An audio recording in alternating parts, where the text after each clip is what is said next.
Austin's thoughts, excuse me, as he was giving the announcements, were kind of tying in with what we're going to talk about this morning. In yesterday's paper was this rather expansive look at the growth of religion across the world and talking about Buddhism, Christianity, Hinduism, that which is indigenous religions, Islam, Judaism, and non-religious and other. And it's rather quite fascinating when you look at it. Because when you look at it and you read the different things about the trends, one of which is the number of Muslims will nearly equal the number of Christians in the world by 2050. In Europe, Muslims will make up 10% of the entire population. That's right now.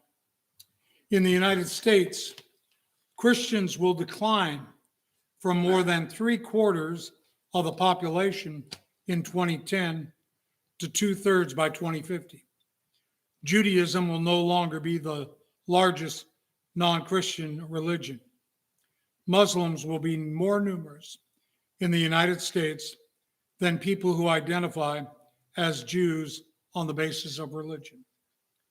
4 out of every 10 Christians in the world will live in sub-Saharan Africa. That's remarkable. Absolutely remarkable. But also what's remarkable is the fact that of the most religious countries across the world, the United States is not even ranked. Ghana, then Nigeria, Armenia, Fiji, Macedonia, Romania, Iraq, Kenya, Peru, Brazil. We're not talking about population. They're talking about percentile. It's declining. Absolutely going into a state of decline. The United States is slipping in every conceivable fashion. So is Canada, Mexico, Central America, South America to some degree. The United States currently has a decline of 13% from where we were in 2005. And this study was done by the Gallup polling company May of last year. And we've gone from 73% that identify as with some religion to now 60%. And that was in 2012. 13% decline. I would venture to say that number is far and away less than that now. So yeah, is the church in need of revival? Oh yeah, absolutely.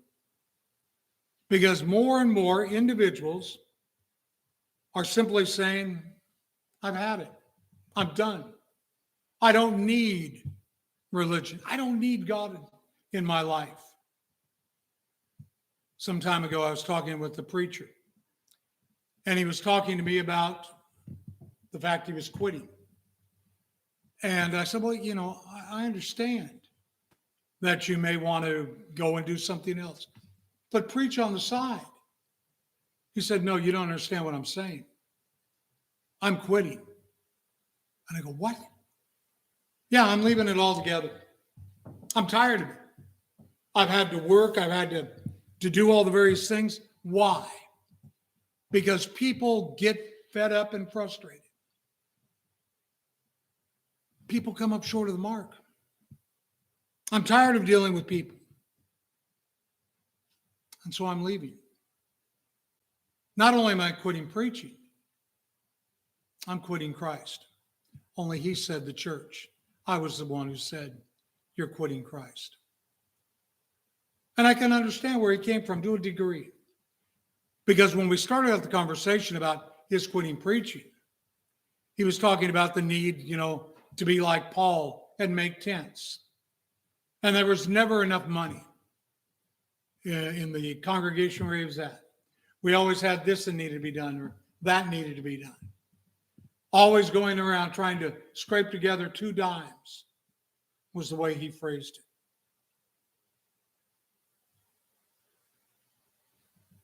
That's part of it. When you go into preaching, you're a minister. You know you're not doing it to get rich. It's not why you do it. It's not why Ricardo's dad preaches. He's not getting rich. I'm not getting rich. You don't do it for that reason. But what you don't do is you don't surrender your spiritual well-being. You don't give up Christ. And that happens more and more and more. So are we in need of a revival? Oh, yeah. You bet. Go back in the book of Psalms. And in Psalms, go to the 85th Psalm and drop down with me, if you would, into verse 6. The psalmist writes, "Wilt thou not thyself revive us again, that thy people may rejoice in thee?" Oh, yeah. Revive us again. I think it's number 37 in the songbooks. But that's what we cry for. We need to be revived, rejuvenated. You can see on the overhead the definition of the word revive.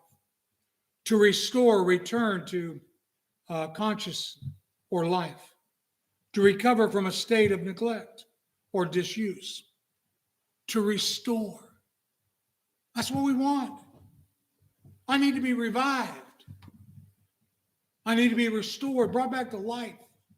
Revival is, renewed interest in religion after indifference or decline. A period of religious awakening. Our country went through that before we were a country. There's a great spiritual awakening after the pilgrims had come over. They began then to go through a time of alienation as things went on. There needed to be a spiritual awakening, reawakening. And truly we did that as a nation before we were a nation. From time to time, there is that attitude of revival. And so when we begin to think about it, we realize that it has to be on an individual basis. And that each one of us needs to look introspectively and see where we're headed. You remember a few years ago, we talked about, if it is to be, it's up to me. We even made reference to it a couple of weeks ago in the sermon. But ultimately, that's where it's at.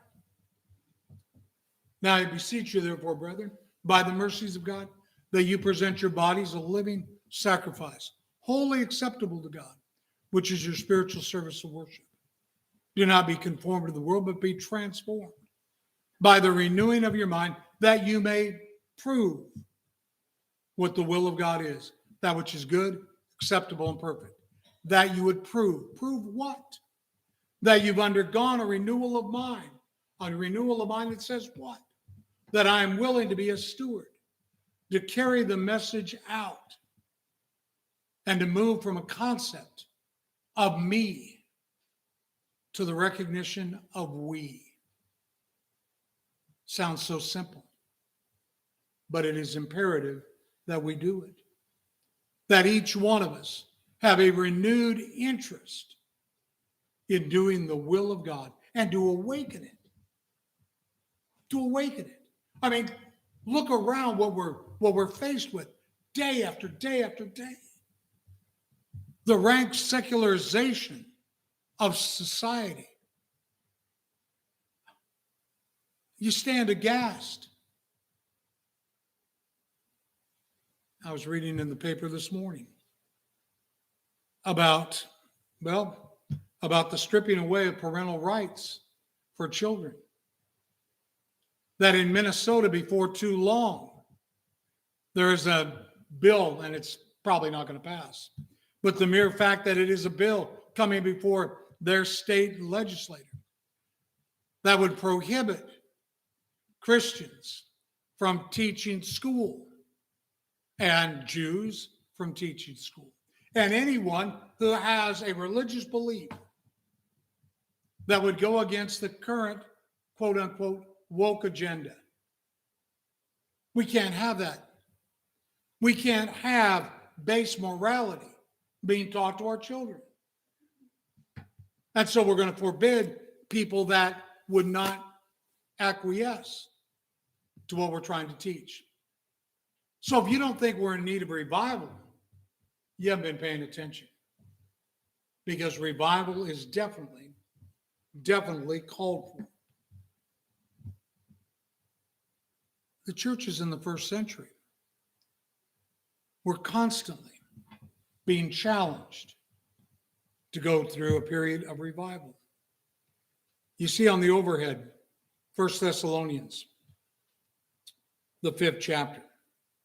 And setting the backdrop for this passage, it needs to be noted that Paul had already praised them for the way that the word was sounding forth from them.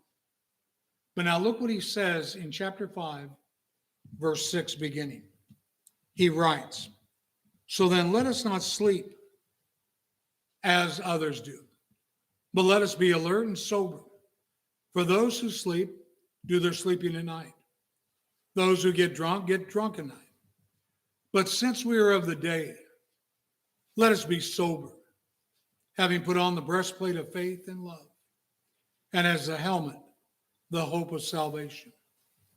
Let us be active, be involved. Let's get into the fray and be about those things that God would have us and want us to be doing. Not to be of the world, but to have risen above it all. We do not love the world, nor the things in the world, is what John writes to us. And so when we begin to think about, do we need a revival? Absolutely. Absolutely. And we look at ourselves, and there's 27 in the building right now. 27. Down from 37 last week. Down from 67 10 years ago. What changed? What happened? And we realize that attrition is one thing. We know that this area is extremely expensive to live in.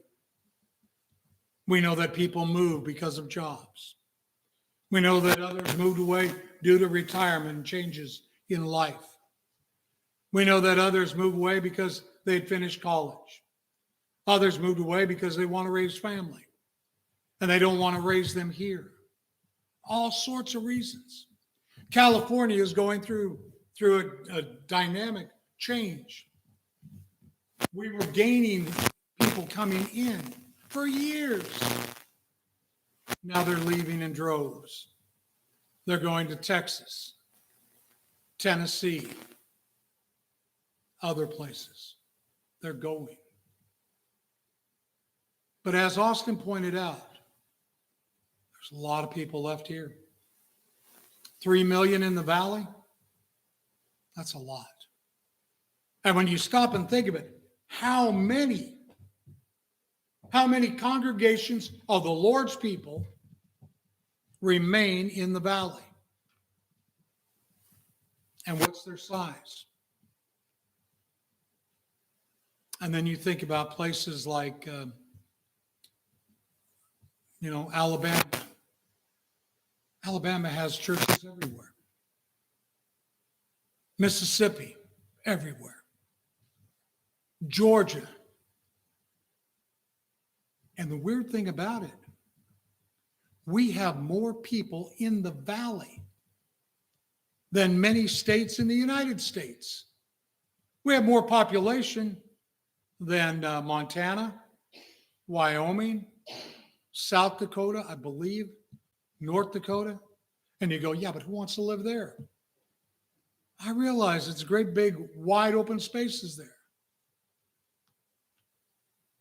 But it is truly amazing that we have an entire population of a state that we can go out and teach, that are in dire need of being taught because they're being more influenced by the world and attitudes they're in than they are by God's word. And if it's going to change, it has to start with you. Have we gotten discouraged? Is that what it is? That we've just gotten really kind of discouraged? And I got to admit, and I'll tell on myself, there have been times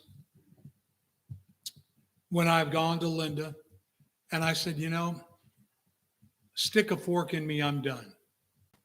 I've had it. I'm done. I don't know what more I can do. And it hasn't been just here, been other places. I'm fried. And she'll listen to me and then talk to me. And she said, you know, I'll stay with you no matter what.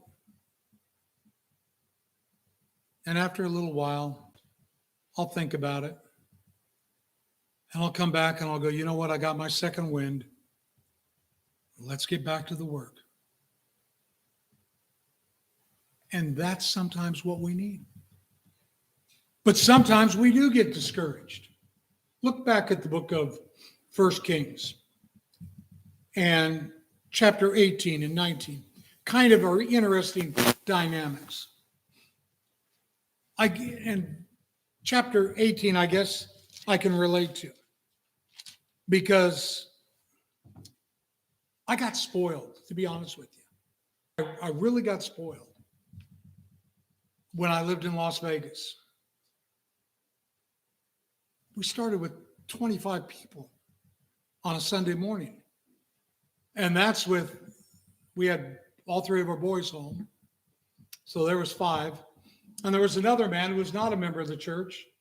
And his 4 boys came the first Sunday we were there.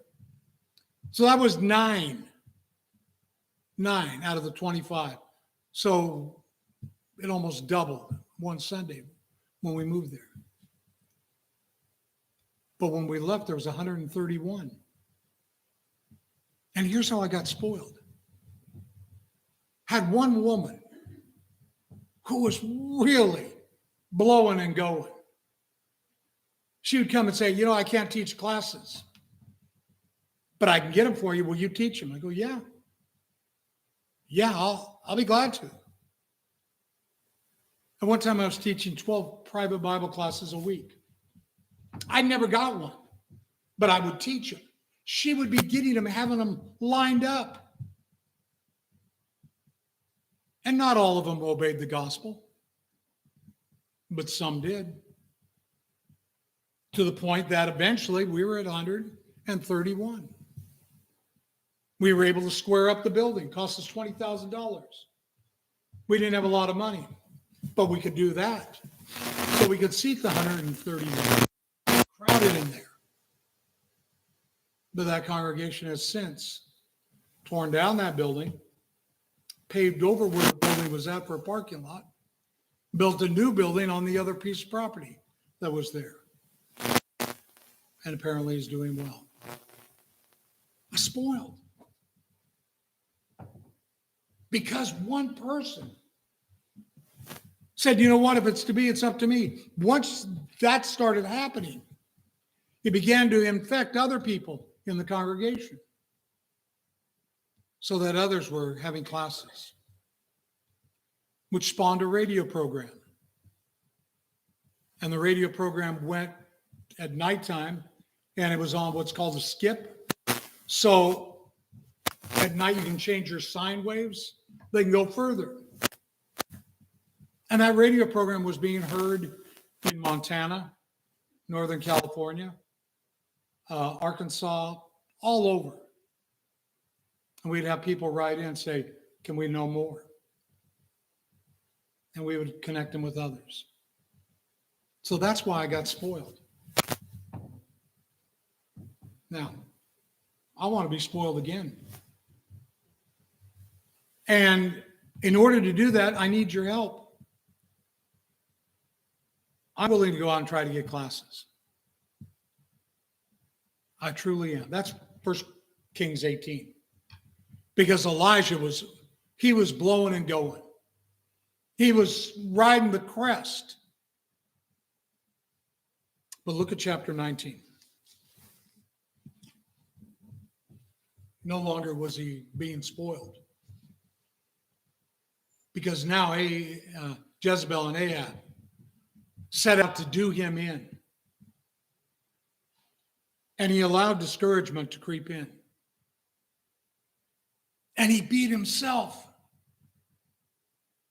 And we can do that sometimes. I'm using me as an example.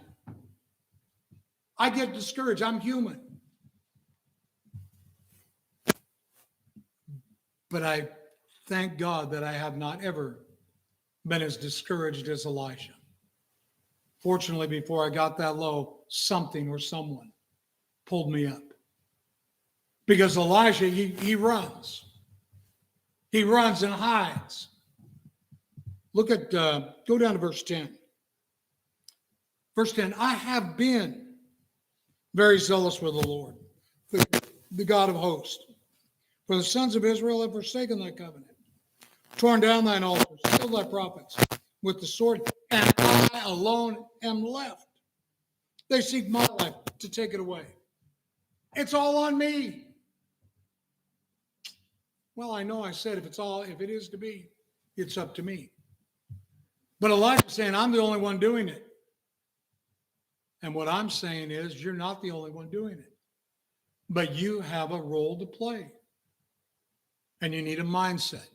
If it is going to be, it's up to me. I've got to do it. I've got to step forward. And like we talked about in class this morning, we all have differing abilities. We're all not the same.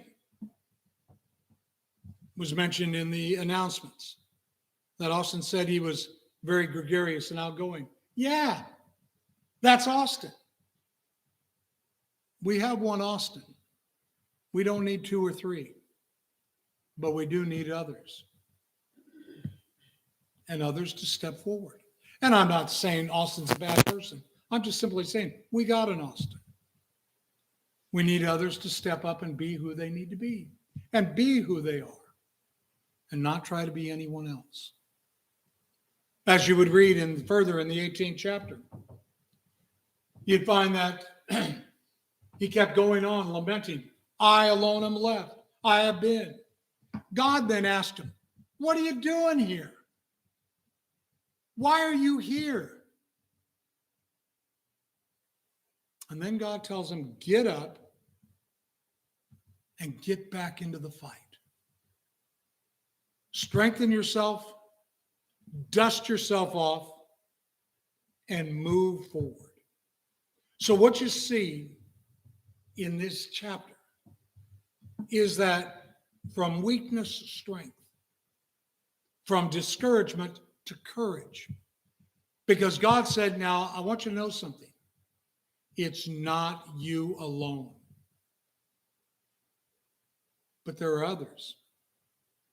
There are others. And I know that. And you know it. Could you imagine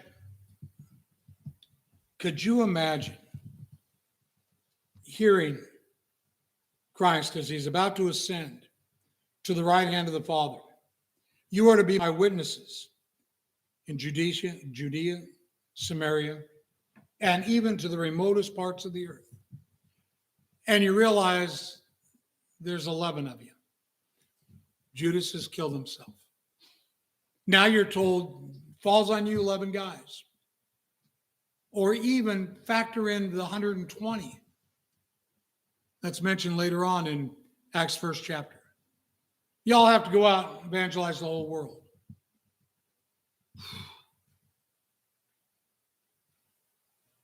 Can you imagine how you must have felt? We have a responsibility, but it's not just us alone. There are a lot of us's.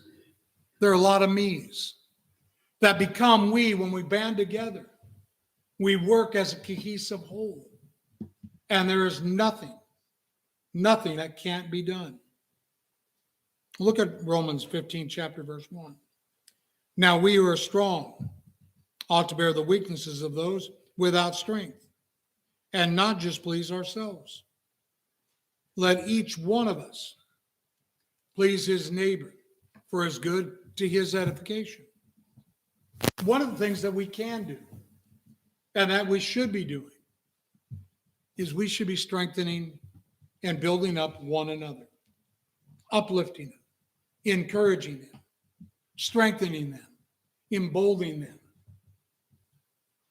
I'm encouraged when I hear different ones talk and share. Talk about what they're doing, how they're doing it, what they're about. To hear the vibrancy. Some time ago, a member here came and said, I've got a class lined up. Will you teach me? I said, oh, yeah, great. Be happy to. Okay, I'll call with the time. The excitement in the voice was clearly discernible. Unfortunately, the person that had agreed to class, for whatever reason, backed off. But nevertheless, the excitement was there. We need to kindle that excitement in each one of us to realize what we can do. To be, as Paul writes to Titus in Titus 3 and verse 1, ready for every good work. We need to be there. And we need to be on fire for the cause of Christ. Not lukewarm, not passive, but recognize that it is the driving force of what we are truly all about.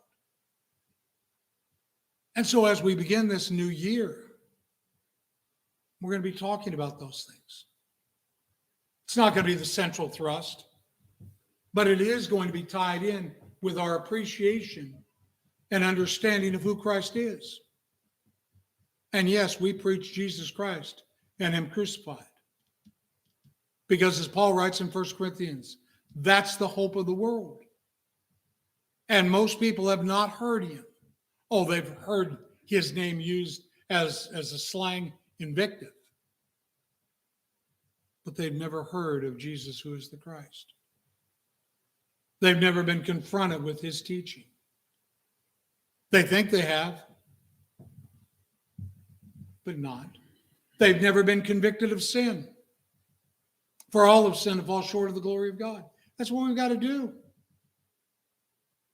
Sometimes we think, well, we'll just preach the plan. Okay. But we've got to convert people to the man. To Jesus who is the Christ. The Word who became flesh.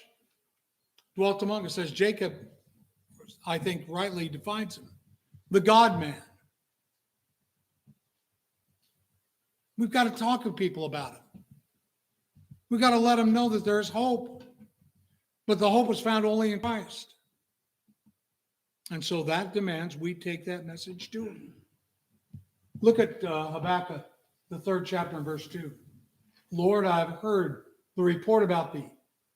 And I fear, O Lord, revive thy work in the midst of the years. In the midst of the years, make it known. In wrath, remember mercy. We need to be revived, brought back into action, revitalized in every conceivable way.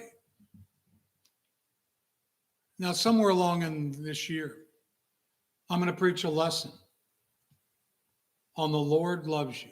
God loves you. And I'm trying. It's hard sometimes to love the unlovable. And we've got to realize we have a people problem. And that problem is we need to be more involved. Reaching out, trying to be of assistance, trying to help. Yeah, we have to overcome a lot of different things. Our son was talking to us yesterday, I believe it was, first time he mentioned it, about a friend of his signed him up to go and feed the homeless. And he goes, I really don't want to do that. I don't want to do it. And both Linda and I encouraged him. You need to. You need to. If it had not been for Linda and I, he would still be on the street. And sad to say, all three of our boys at one time ended up on the street. They're chosen. I mean, we're talking prodigal son. All three of them had to be broken again. But what they need to do for rejuvenation and strength, and they need somebody to help them along that way, is to turn to God. There are a lot of people that feel unloved, and we need to take that message to them. A message of hope, of optimism, and so on. Now, I used the Three Stooge on this overhead because Joy said, the Three Stooges. I didn't say that word, did I? But she needs to get an appreciation for the genius that is in Larry, Moe, and Curly. Absolute genius. And I speak tongue in cheek. But we all have things we don't like. People that we find a little bit grating to us. But if we're going to undergo a spiritual revival, we've got to get over those things. We've got to look beyond and look at the soul. So yeah, as we begin to look at the new year, we're going to be looking at it from the standpoint of we need a revival. Absolutely. We need to be revived in the inner man. And we need to pay much closer attention to what we have heard lest we drift away from it. We don't want to be those that drift away from it. Go back into the book of Hosea, and you can see how they had drifted away. And we don't want that. So I'm going to challenge you from time to time this year to really begin to look out and to go from me to we, to encourage one another, to lift one another up. For by becoming stronger, we then encourage those that are willing to work, to be about the work, and those that can support in other ways to do that. Romans, the 12th chapter is so beautiful because it talks about different ways each one of us can be of service. We talked about that in the last couple of weeks. He who serves and is serving. He who gives with liberality. We can all do something. And so we need to undergo revival. From me to we. And if it is to be, it's up to me. Because we can be what God would have us and want us to be. Well, the lesson is yours this morning. And it really wasn't one designed to spell out the plan of salvation, but rather one to challenge those that have already put on Christ in the waters of baptism.